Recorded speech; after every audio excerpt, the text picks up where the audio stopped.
Welcome back to ASLdeafined.com. I am Paul, and I would like to show you next how to search for a lesson. Now, we have over 300 lessons on ASLdefined, and we're constantly adding more. In fact, we're doing a level 5, and that should be ready in January of 2020 or February of 2020.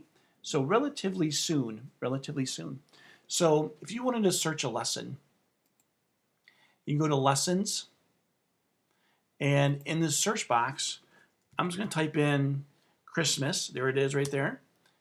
And I just want to see what it brings up. Now, what happens is there's 4 lessons that reference Christmas. Okay? And that's how the search works. If there's a word that is in a lesson or that is a synonym of that lesson, then it shows up. And if there's lessons that you don't see that you'd like to have added to ASLdefined.com, let us know. We'll be glad to add them. We have teachers that do that periodically. Okay, so again, that's how you search for a lesson. Pretty simple. But one more thing I want to point out. If you click on lessons, there are some quick tabs right here for you to find certain things kind of quickly. Now, I don't know about you, and I don't know how you teach, but I go right in order.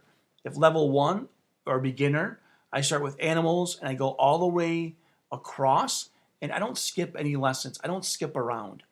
But if you want to look, if you're looking up some time, you can just click on time here, and you might be able to find it rather quickly in the lessons. Or if you're working on a food lesson, click on this, and here's some foods and beverages right here quickly at your fingertips.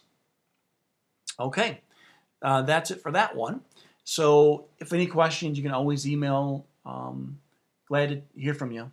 Okay, thanks a lot.